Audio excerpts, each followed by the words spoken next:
Chapter 5. The goal tonight is to conclude the entire chapter. So we have a lot to do tonight.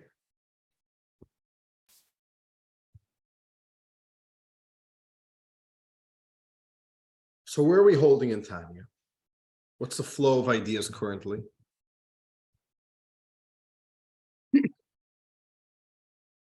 Where we are holding is like this. We are in middle of learning, studying about, going through the entire structure, the operating system of the godly soul. In fact, this is going to be the final chapter exploring the godly soul. Next week, chapter 6, we are on to the animal soul, to the natural animal soul. And the Tanya is very methodical. It took us from the inside to the outside. It took us from the innermost part of the psyche, of the structure of the soul, and made its way to the more peripheral layers. We learned about the soul's innards, its inner world. It has intellect. The soul has intelligence. It has a worldview. That worldview gives birth and informs the emotional world of the soul. And then we've learned that the soul also has the ability to express itself, that it can express what it thinks and what it feels in behaviors. And there are 3 modes of behaviors: thought, speech, and action. Those are the 3 modes of behavior. And with these 3 modes of expression, of behavior, the godly soul is able to express what it feels and what it knows, its convictions. It can follow its convictions. It can act upon them. So, what are the activities of the godly soul? The godly soul, its activities, its outlet for what it's looking for is Torah and Mitzvos. A mitzvah is an expression for the soul. Studying Torah, the engagement in Torah study, that's an expression for the soul. And then the Alter Rebbe, in last chapter, chapter 4, explained to us something quite profound. The idea that the mitzvahs that a soul does, in fact, gives it the opportunity to connect with God. And the Alter explained to us this concept that really God is unreachable. Logically speaking, from a purely rational perspective, that God is totally beyond reach of a finite human being. There is absolutely no common ground for any form of relationship. Rather, God has literally invested himself. God is found within a mitzvah. God is found within Torah. When you do a mitzvah, even though it's physical, the author says, don't get distracted by the physical trappings of a mitzvah. It's God. You are intimately bonding with God. When you light Shabbos candles, this isn't a candle and a wick. This is God. When you eat in a sukkah, yeah, you're technically surrounded by 4 wooden walls with a little bit of greenery over you. You're really surrounded by God. You put on tefillin. These are not leather straps. It's God. You're wrapping God around you. Yeah, it's God within leather straps, but that's just the physical trappings. And therefore, every time you do a mitzvah, that is the way that a Jew connects with God. Chapter 5. We're here at chapter 5. Chapter 5, in this chapter, the Alter Rebbe is going to go a little bit deeper and show us that Torah study and doing mitzvahs are actually different. Until this point, we've grouped them together. You do a mitzvah, you study Torah, it's all the same thing. But in fact, if you want to get a little bit more specific and a little bit more precise, Torah has one effect on the soul, mitzvahs have another effect on the soul. Let's read the opening paragraph, and then we'll do a little bit more introductory remarks before we read inside. So, top of the page, there's no page number here, but it's the top of page 57. Chapter 5, what Torah study does for the soul. Okay. As we learned in chapter 4, Torah study and mitzvah observance enable the soul to intimately bond with God. In this chapter, the Tanya will explore why, of these two activities, Torah study offers the more intense connection. So let's just talk about needs, right? There's Maslow's pyramid of needs. So what's the bottom layer? What are the most integral needs for a person? Food, So food is obviously very important. What else? What would you say? water, food, sleep. Shelter, So food, shelter. What else? connection, probably. Connection is already a deeper layer. That's already higher up on the pyramid. So it's a little bit part of shelter, but clothing. A person needs clothing. It's an absolute necessity, right? If you need clothing, you need to have shelter, of course. You need to have where to live. You need to have food for survival, right? These are the basic survivals. So these are needs. So if these are needs for the physical body, spiritual life is very closely related to physical life. So our soul as well has those needs. So the same way our bodies need to eat food and need shelter, we need clothing, we need protection. And clothing is more than just protection. So too the soul needs food and clothing. And these are essential needs for the soul. What the author is going to tell us is that Torah study is food for the soul. Mitzvos are the clothing for the soul. So let's think about it. What does clothing do for you? And what does food do for you? So clothing, which is different than food, but clothing is something which is always, it surrounds you. It never becomes part of you. It doesn't leave a lasting effect on you, right? Like I'm right now wearing this tie. The moment I take off my tie, the fact that I was wearing a tie a half hour ago, right, means nothing, right? I could have been in pajamas a half hour ago, but as far as you know, I've been dressed like this the whole day, which actually I was, but right? Clothing, it's not a part of you. It doesn't become a part of you. It's something which surrounds you. It encompasses you. And it protects you. But more than just protecting you, it gives you an aura. It puts you in a certain frame. That's also why clothing is so important. Right? Clothing is not just protection, right? From Maslow's perspective of needs, if you had rags to wear, that would not fit the bill. Even though technically you are covered and technically you're sheltered against the heat, that's not the need of a human. The need of a human is to feel a bit dignified. I'll tell you a little story. So when I was 18 years old, I was a counselor in the Chabad summer camp in upstate New York. And there was a little boy in my bunk who was from Ohio. And he was a good kid, very good kid. And all of a sudden, in the middle of the summer, he started getting very, very sad. And he couldn't get into it. He couldn't get into the sports. He lost all of his spirit. And I asked him, what's wrong? And he was so frustrated. He said, he would cry. I don't even know what's wrong. I don't know what's wrong. And one night he was just so miserable. I took him out and I sat him on the bench and I said, you have to tell me what's wrong. He says, I don't know what's wrong. So I said, just talk to me about life. What happened today? Just talk to me about camp. What are you thinking about? And I just tried to just pull as much as I can from him. And all of a sudden I discovered that in the last laundry day, he forgot to put his socks in the laundry. And camp is camp. You can't just go do laundry any day, right? There's a schedule and you send in all your laundry and that's it. There's no available. So all of his socks are dirty and he's wearing dirty socks and he doesn't even connect it. He didn't even connect. He happened to drop to me in the conversation that he has no socks to wear. And I'm like, whoa, 1 second. I said, is that bothering you? He says, yeah, that's really bothering me. And I said, okay, I'll wash your socks tonight. He became a happy kid again. It taught me a lot about children.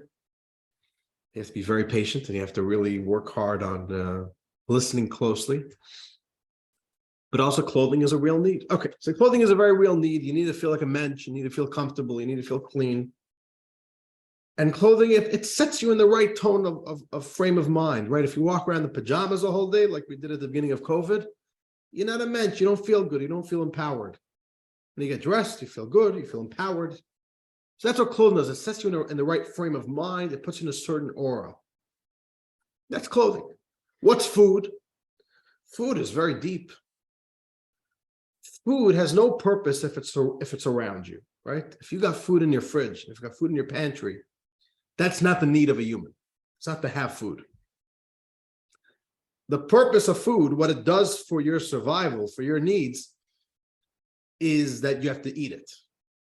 And when you eat food, it becomes very much a part of you. You digest it, you ingest it, then you digest it, you metabolize it, and it literally becomes your flesh and blood. Your food becomes you. You become one with your food. And then you could live off it. It gives you life. So whatever food does for the body, that's what Torah does for the soul. Whatever a mitzvah, whatever a garment does for the body, that's what a mitzvah does for the soul.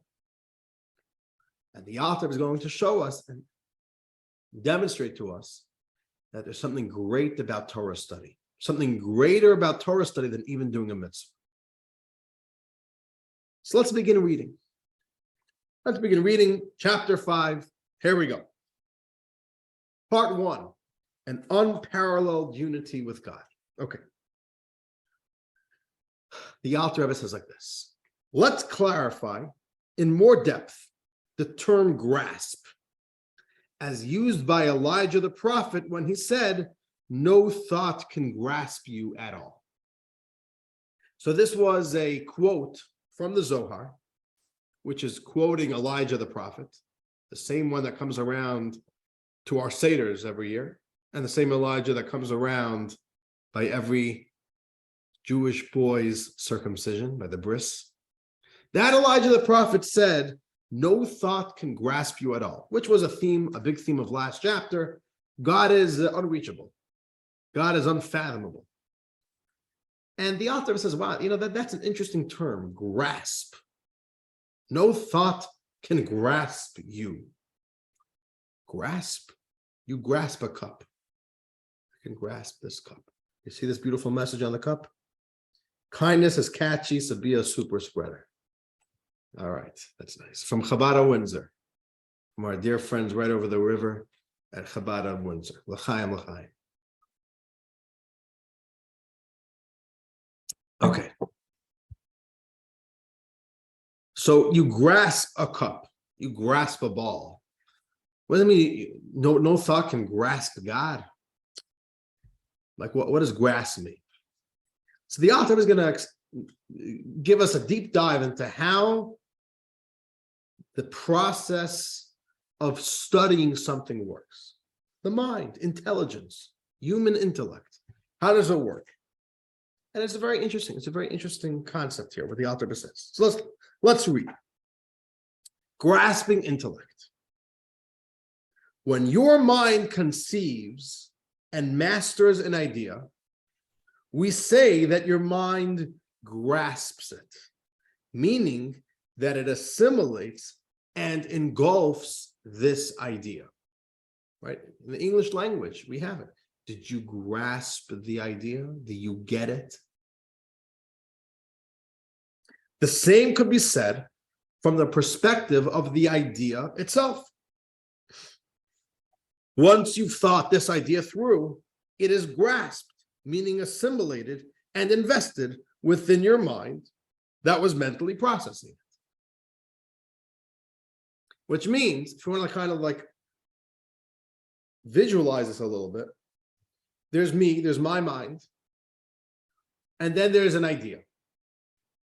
I'll give an example. Let's give the most basic example. 2 + 2 = 4. All right. There was a time in all of our lives where we did not know that 2 + 2 = 4. We just haven't yet discovered it. It was an idea that lived outside of us. So there's me, there's my mind, our 3-year-old minds, which has yet to conceive that 2 + 2 = 4. So there's me, my mind, and then there's an idea which is outside of me. When you study an idea and master that idea and understand it properly, that idea now goes within you. You grasp it. You envelop it. You engulf the idea. The idea goes inside of you, just like food. You eat food, you eat an idea. It goes into you. And we even feel it mentally. You could say, I have it. You grasp an idea. It enters within you. Like if you're studying something and it's a little bit deep and it's not clicking, you say, I don't have it. It feels beyond you. It feels outside of you. And then when you get it, oh, I get it. Then you feel like you're in control. I got it. I grasp it like a firm grasp on a ball. I got it. That's how it works. Okay, let's keep on reading. But then there is another inverse dynamic as well. While you are grasping and assimilating this idea, your mind is also invested within it at that time. It's very interesting. When you study something and you master it, it goes into you. But think about it. At the moment that you are studying and concentrating and focused on studying an idea, you enter into it. You are immersed in an idea. I'm studying something. Right? If we're not talking about like, cheap reading a book. Talking about, real study. You invest yourself into a study. Right? You could study enough that you could sweat it. Real studying could be real work. You're plowing through a difficult idea. So while you are studying it, you enter into the space of that idea, and that idea surrounds you. You are immersed in an idea. When real studying is happening, you can't just go and do something else. I'm busy. My mind is somewhere. My mind is stuck somewhere. My mind is stuck in an environment. I can't just, I'm there. I'm within an idea. You go into that space. So it's very interesting. And this is going to be the idea. Whenever you study anything, I'm talking about real studying, not just like, cheap study. Right? Not like, we're talking about real study where you really grasp an idea and you bring it within you. Two things are happening at once. The idea goes into you and you go into the idea. Now, from the perspective of physics, that's an impossibility, right? If something goes into you, you don't go into it. You can't do both at once. But when you study, that's what happens. Metaphysically, it is both going into you and you're going into it. Okay, let's keep on reading. We're on top of page 58. For example, here's an example. Once you understand and achieve clarity in some halacha, in some ruling of the Mishnah or the Gemara, which is the Talmud. Did you know that? The word Gemara is the same word as Talmud. So in the American Jewish community, they call it Talmud. The real word is Gemara. You study Gemara. That's the real word. Okay.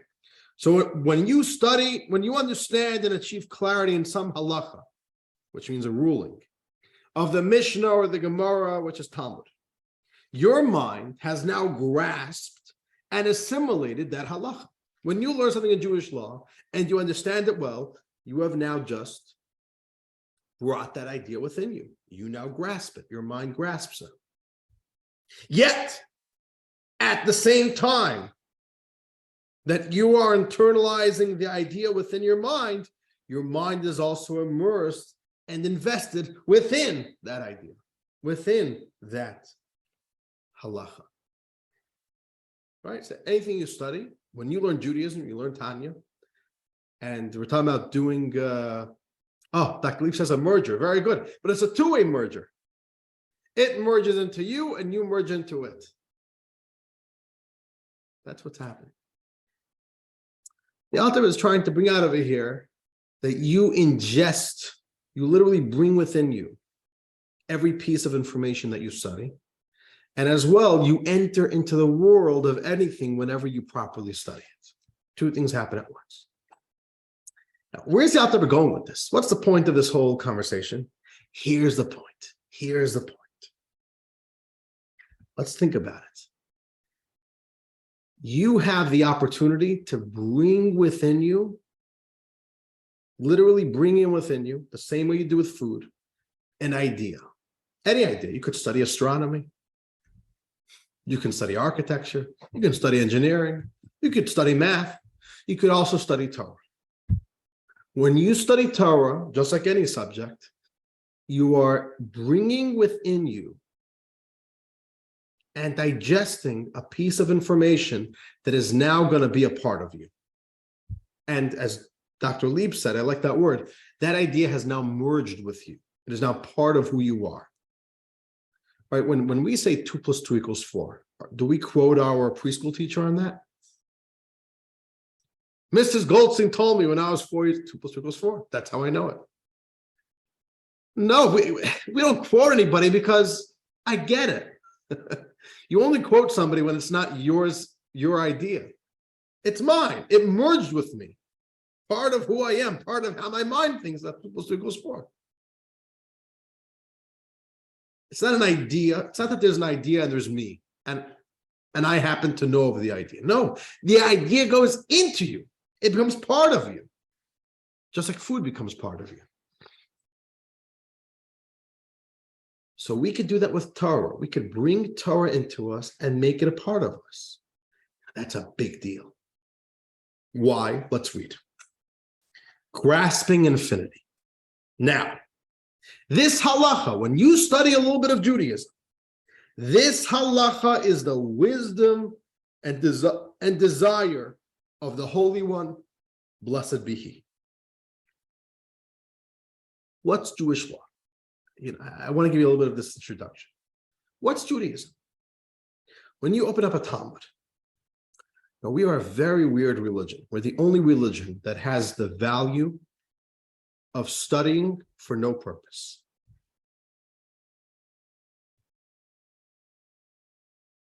The minimum, not the lowest bar, but really the minimum for a Jew is to study Torah at least for a good portion of time in the morning and a good portion of time in the evening. That's what Judaism expects of a Jew. At minimum, you're busy a whole day. First thing in the morning before work, you have to study. And after work, you study. Well, now, you don't have to study for 2 hours each time, but it should be a respectable amount of time. Now, there's somebody who told me that he doesn't have time to study. He's busy. I said, what about 20 minutes once a week in the morning before work? He says, that I can do. So we do it. 20 minutes is sizable. We cover ground every day. Not every day, but once a week. And we study for no purpose, which means we're not trying to get anything. We're not trying to master anything. We just study. If you'll ask a Jew who studies Talmud every single day, why do you study? What do you hope to get out of this? What's your goal? You know what the answer would be? No, there's no goal. I'm just studying. Why? Because a Jew studies Torah. But for what? Especially Talmud. Talmud is law. Talmud is primarily law. You'll never find somebody in the airport that walks around with a big, thick American law book, reading American law. You'll be like, wow, are you like a big lawyer? You're a judge? No. I'm just an American, so I'm just studying the law of the land. Why is that weird? Right? You'll never find anybody doing that. No one cares about American law. You hire a lawyer when you need a lawyer. You hire an accountant when you need an accountant. I don't care about law. You just need to make sure you don't break the law. So you know whatever laws you need to know, which are not that much. And anything which is more nuanced, civil law and business law and criminal law, well, what do I care? Judaism says no, every Jew has to study. Every Jew has to know everything. And it's weird. Why? Like, I remember the first time I studied Talmud, my entryway into Talmud. I don't know how old I was, maybe 9, 10, maybe 11, I don't know. I remember we were studying the scenario of neighbors who are in dispute and they go to litigation. So different types of disputes, different scenarios, what the law would be. I remember there was a case of a building collapse, a 2-story building with 2 owners. One guy owns the bottom floor, one guy owns the top floor, and they have an argument of who owns the rocks, the stones of the middle of the building, which served as the ceiling for the lower owner and the floor for the top owner. Who owns those stones? It's a whole discussion. Can you imagine an 11-year-old in public school spending hours about that? You'd be like, well, what's going on over here? What are you learning? And as Jews, that's where we learned that. The child learns Gemara. What's in the Gemara? You learn about the case of a cow that gores an ox that gores a cow. You'll learn the case of neighbor disputes, of civil law and criminal law and marriage law. Why? What's the point? And this is a personal question as well. You know, all of you are people who dedicate time, which is a beautiful thing, an unbelievable thing, to study Torah. And it's easy to study here and there, but to make it a commitment, it's on your calendar and you don't miss it. That's a very special thing. It's a very commendable thing. So why? Why do you study Torah? I don't pay you to come, right? I don't pay you, right? You usually pay me. For the Tanya classes, I don't charge. But for the courses, I charge. Right? It has to be a real commitment. It's a real program. It costs money. But you don't walk out with any degree. It's not going to help you in life necessarily. So why do you study? So some would say they enjoy it.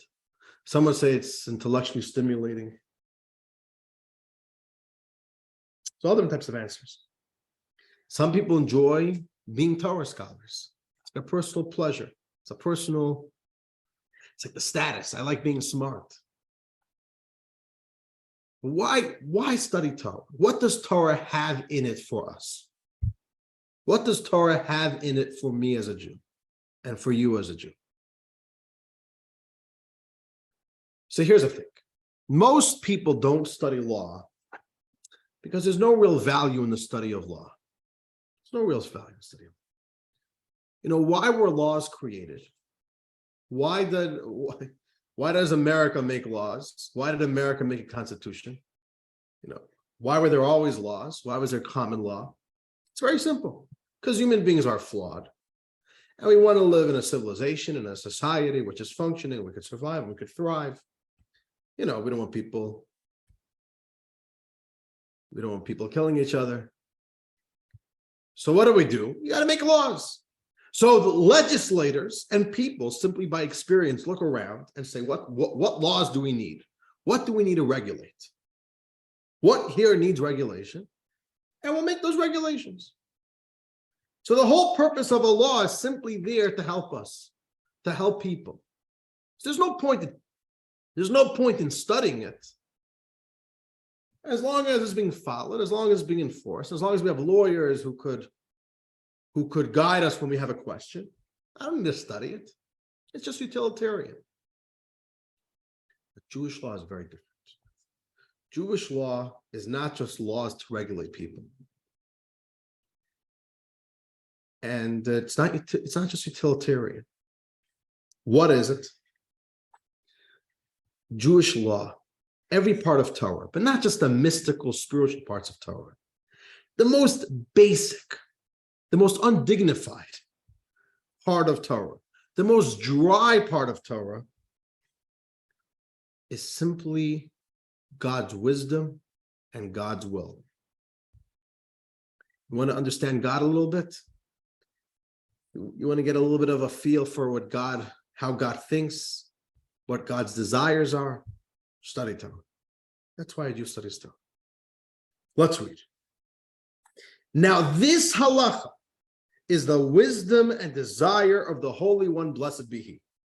It arose in His will that if, for example, Reuben will argue such and such, right? Reuben and Simon will show up to court. Reuben argues such and such. Simon will argue such and such. The final ruling between them will be such and such. This is what God decided. This is God's will and wisdom. Which means that even if the scenario with these arguments and claims never came to judgment and never will come to judgment, that is irrelevant. We don't learn Torah because it's practical. It's irrelevant. What matters is that this is what arose in the desire and wisdom of the Holy One, blessed be He.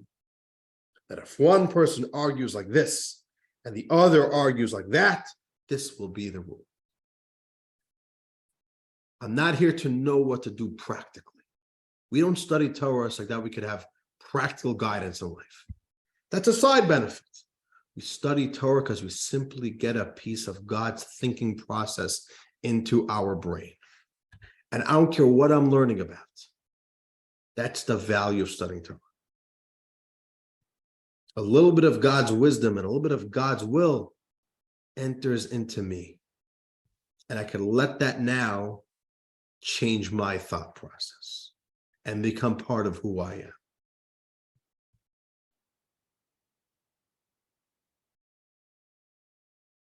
So let's keep on reading. That being so when you realize that this is what Torah is really all about, so when you know and comprehend in your mind this ruling, which means any ruling, right? Any piece of Torah, this ruling, according to the halacha, as it is set out in the Mishnah or the Gemara, or by the halachic authorities, you are comprehending and grasping, meaning mentally internalizing the desire and wisdom of the Holy One, blessed be He. Torah is God's wisdom and will. Torah is intellect. It's something you could study.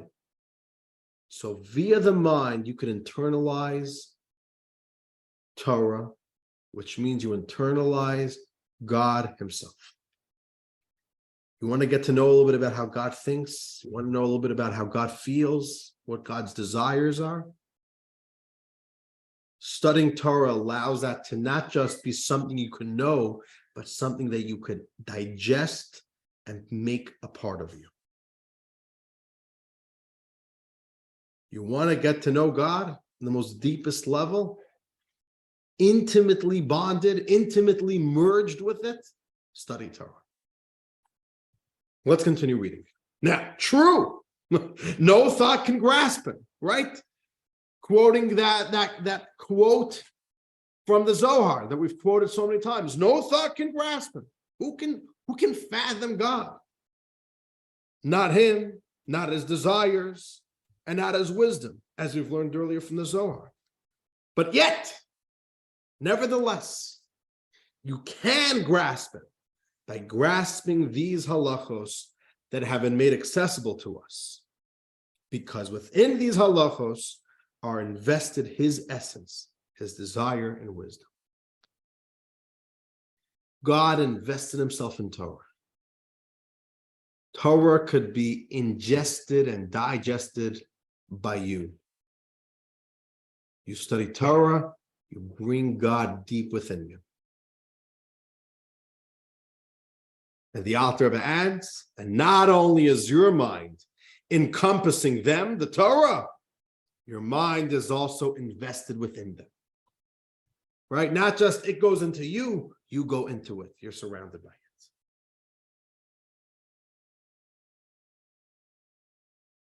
It's an unbelievable thing. The intellect, the human mind, is the deepest opportunity that there is to penetrate a human. If you want to change a human, the most powerful way to change a human is through the mind, through the ideas that they study, through the ideas that they assimilate.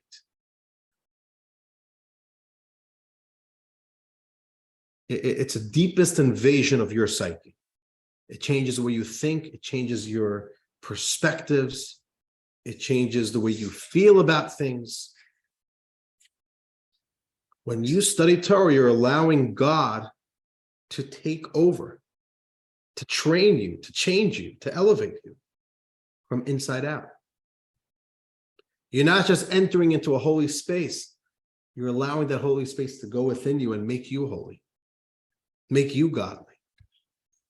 That's the power of every intellectual concept has this power, but Torah has the power to give us the holiness to connect with God. Let's read. This is a wondrous union.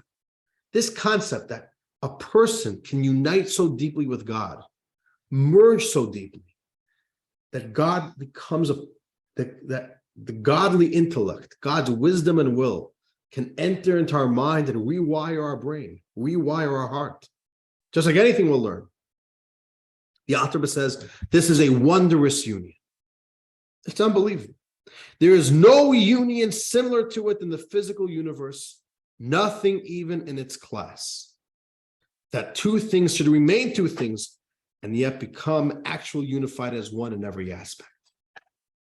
You could bring God into your life. You could also, through studying, you enter into a godly space. Because when you study, you're surrounded, you get immersed in that subject. And Torah is God. So you yourself are eating up God. As funny as it is to use that language. You're digesting God. You're allowing godly wisdom to change the way you think, to elevate your thinking. You enter into a space of godly thinking. This is the power of Torah study. Marshall, yes. How does that fall on the spectrum between the union of a husband and wife who become unified as one? How one do you actually become with your spouse? Well, ideally, you're two people who become one person, No, you don't really become one person, though. theoretically. No. So, meaning, very practically, the verse says, the Torah says that a man should leave his parents' house and go find a wife, and they should become like one flesh. And everybody says, does a man and woman really become one flesh? So the actualization of that biblical verse is in a child. A child is the merged flesh of two.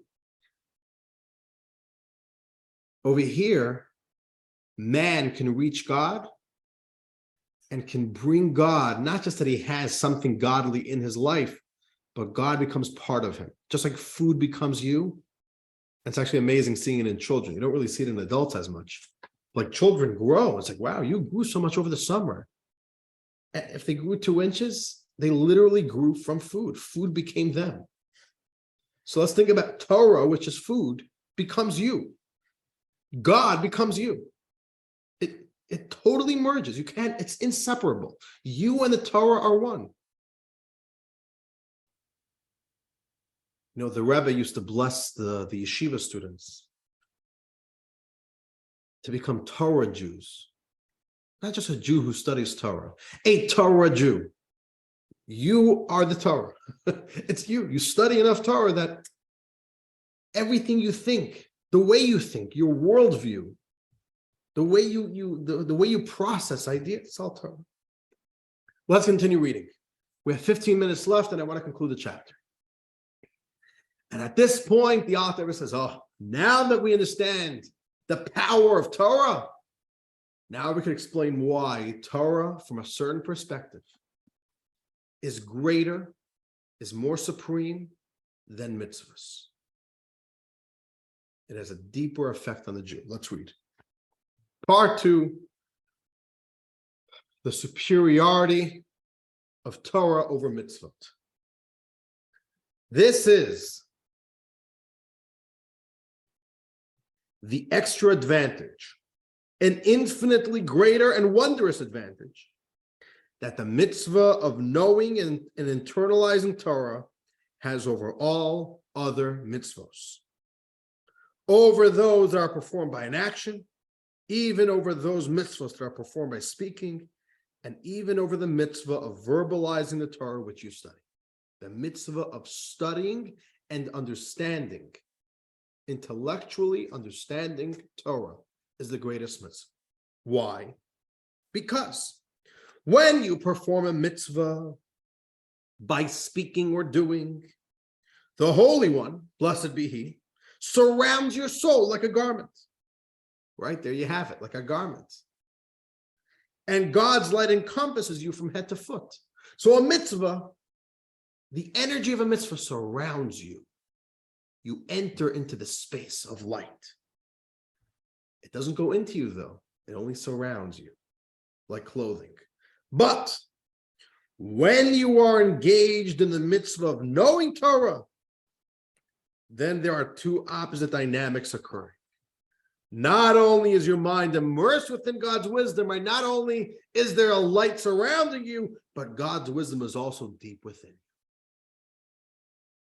Torah enables that energy not just to be surrounding you, but to go deeply within you. Your mind is comprehending and grasping, and so mentally internalizing whatever Torah knowledge you are capable of grasping and comprehending, each according to that person's mind and capacity for knowledge and comprehension in all the realms of Torah, from the literal to the esoteric.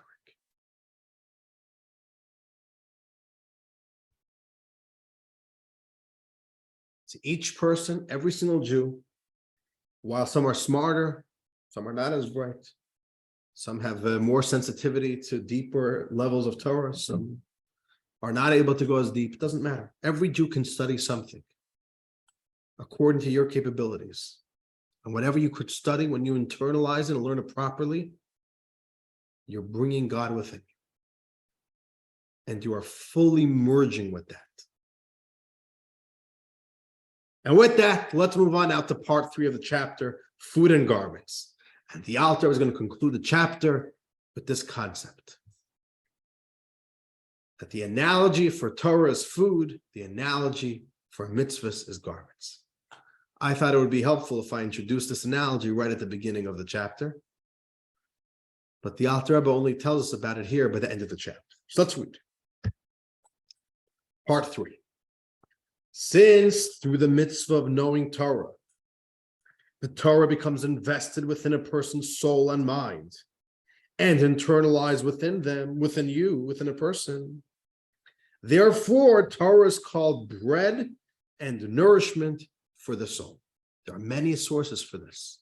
The idea that Torah is referred to as bread, as sustenance, as food for the soul.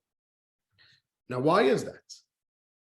Right? We have 2 sources in the footnote. Proverbs 25:21, and the Zohar uses similar language of the Torah being like bread. So what's the meaning of that of this analogy? So now with this chapter we can understand. Let's read. Just as physical bread nourishes your body as you bring it actually inside of you, all the way into your innards, where there it's metabolized to become your own blood and flesh, so that you continue living. The same applies to Torah knowledge when it's grasped within the human soul. The same process of food, that's what Torah does for you. Bread, food, right? It's not, you have to eat it. It's not enough if it's on the table. It's not enough if it's in the pantry. You have to eat it. It's only going to work if you eat it. Ingest it, digest it, your body will metabolize it, and then it literally becomes you. It's not that there's food and you. There's only you. The food becomes you. Same thing with Torah. You have to, first of all, the author is going to say, you have to learn it well. You have to internalize it. If you study Torah, but you don't really study it properly, it's like a lot of peripheral information. It's not called eating. That's not called real studying. You have to eat it, just like food. Internalize it. Grasp it, to use that language. Let's read. The same applies to Torah knowledge when it's grasped within the human soul. When you learn it well, mentally focused on the subject until it's embedded in your mind and becomes a part of you to the point that you and Torah are one, then it becomes nourishment for the soul. You want Torah to nourish you and change you, learn it well. You got to fully ingest it. You got to eat it up, which means learning well, concentration. Studying Torah is hard work. Learn it really well. And if you learn it well and you let it go into you, then what do you have? The Alter Rebbe concludes, and I love this paragraph. Just listen to these words. There is now life within you from the one who gives all life. From the infinite, may he be blessed, who is invested within his wisdom and his Torah that is now within you. You took Torah and you ate it. God's in Torah. You've just brought God into you, into your soul. And now you get to reap the benefits of it. Right? You eat healthy food, you'll feel good. You'll get the benefits of all the nutrients and whatever goodness there is within there, all the vitamins. You eat God, your body your soul will now have that. Now you're healthy, you have good nutrients within you. Page 61, this is the meaning of the verse, your Torah is within my bowels. King David says this in Psalms, your Torah is within my bowels. It's a very, very funny thing to say, no? The Torah is within my bowels. But now we understand why. You study Torah properly, it goes into you. Okay, let's conclude. We'll wrap up the chapter. We have a little bit more to read. This explains what is written in Eitz Chaim, one of the most classical Kabbalah books, Portal 44, Chapter 3. This is what it says in the Eitz Chaim. The clothing of the soul in the heavenly Garden of Eden are the mitzvos performed here. Every mitzvah you do becomes a clothing that your soul uses in the next world. But the food for those souls is the Torah which they studied in this world, as long as they learned it authentically for its own sake, as stated in the Zohar by Yaakov, page 210. So again, for the Torah to work, for the Torah to be food, the Zohar here stipulates you have to learn it properly, authentically, for its own sake. What does studying for its own sake mean? Let's continue reading. What does the Zohar mean here? By learning Torah for its own sake, it means learning Torah in order to connect your soul to God. Each person according to their mind's ability, as stated in Pri Eitz Chaim. The author says, you know, want to know the real way to learn the real way to learn Torah? The real way to learn Torah, the proper intention, the proper attitude, is I'm studying simply because I want to connect with God. And I want to bring God within me. Don't study because it's interesting, it's enriching, it's intellectually stimulating. That's all true, but that's not the point. As Jews, why do we study Torah? I get a chance to connect with God. That's authentic learning. That's the right attitude. You know, I don't tell this to most people, but I offer 4 courses every year, right? And part of what I love about the courses, we always make sure to change up the topic and the genre. And that always enables new people to come with new interests. But it also very often means that a course, even somebody who's come to previous Torah classes, will not be too interested in the new topic.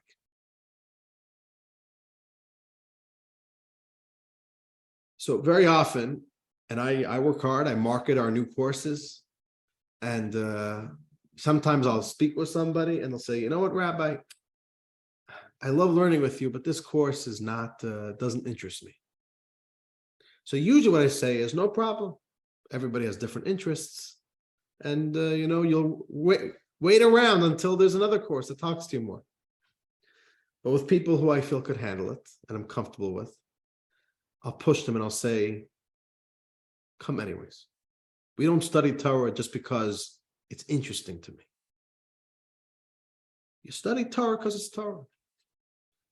You think it's relevant, you think it's not relevant, Who cares?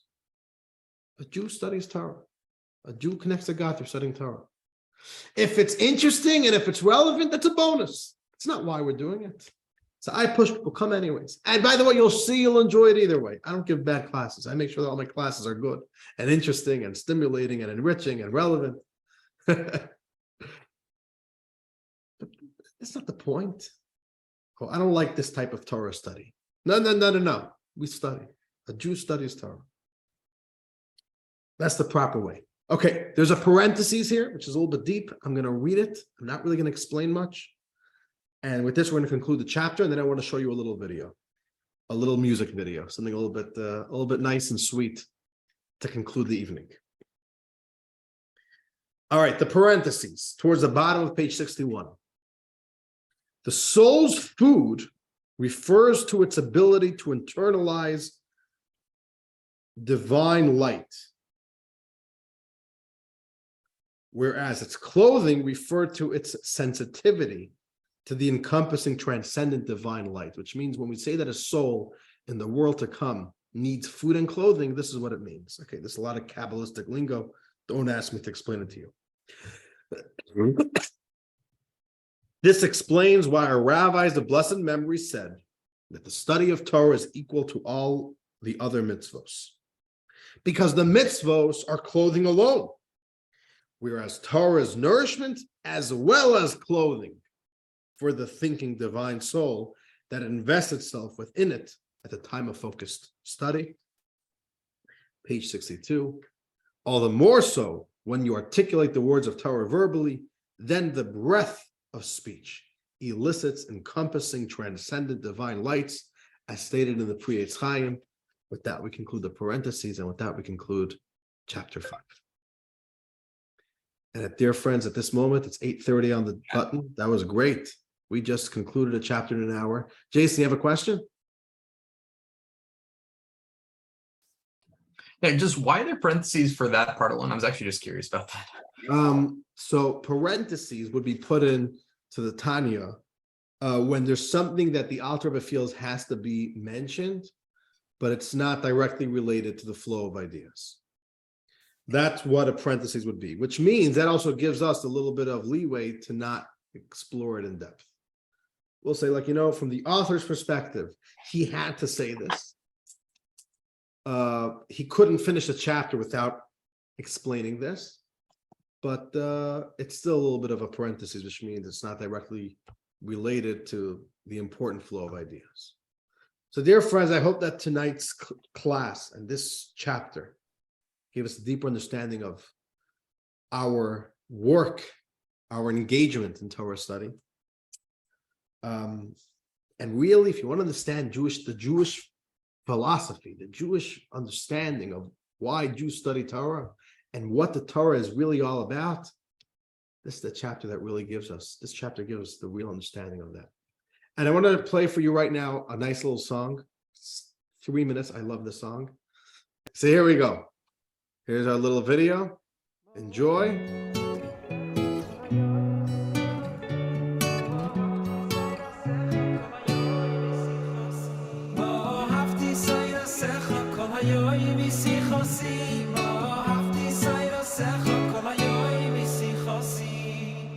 Fast food, fast cars might be their obsession, but I'm sitting here with your prized possession. Your holy words, they never get old. Finer than wine, colder than gold. I'm sticking around and you're the reason. You give me a hook and I sink my teeth in. You drop your manna at my door, keeps me wanting more and more. I'm sticking around and you're the reason. I'm sticking around and you're the reason. You give me a hook and I sink my teeth in. Your words are diamonds in the rough.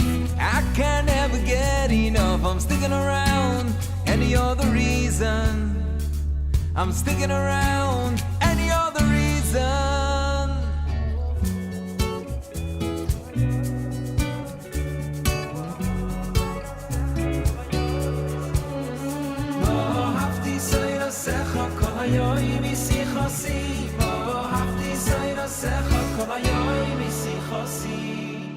Jet planes and trains may take you many places.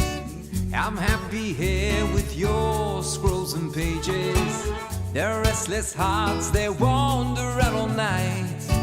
But your tree of life is my greatest delight. I'm sticking around and you're the reason. You give me a hug and I sink my teeth in. Your words are diamonds in the rough. I can never get enough. I'm sticking around and you're the reason. I'm sticking around and you're the reason. Your walls of parchment reach to the sky. Every letter's got fire inside. The doors of heaven open up through your pages. Your words, they take me to my promised land. Slices of heaven I hold in my hand. Your gift has been of joy all through the ages. Oh, I'm sticking around and you're the reason. You give me a hug and I sink my teeth in. You drop your manna at my door. Keeps me wanting more and more. I'm sticking around and you're the reason. I'm sticking around and you're the reason. You give me a hug and I sink my teeth in. Your words are diamonds in the rough. I can never get enough. I'm sticking around and you're the reason. I'm sticking around and you're the reason. I'm sticking around and you're the reason. You give me a hug and I sink my teeth in. You drop your manna at my door. Keeps me wanting more and more. I'm sticking around and you're the reason. I'm sticking around and you're the reason. You give me a hug and I sink my teeth in. Your words are diamonds in the rough. I can never get enough. I'm sticking around and you're the reason. I'm sticking around and you're the reason. All right, that is it. Great. It's a great song. I like Great it. song. A little love song to the Yeah. tones, right? Isn't that nice? Okay, and with that we conclude. Next week, chapter 6, we are done. We have with this concluded our exploration of the godly soul. We are ready to get introduced to the animal soul and its entire anatomy. And when we have full clarity of the godly soul and the animal soul, then we'll be ready to discuss the dynamics, the relationship, real life living with two souls, which are so very different, both stuck in one body. The conflict, the struggle, the drama. So that's what's coming up next. But we'll make our way there. Again, Tanya is very methodical. So with this, we conclude the godly soul. We have just concluded a good chunk of Tanya. We're now moving on to the next little topic. All right, Zagazont. Have a wonderful night, everybody.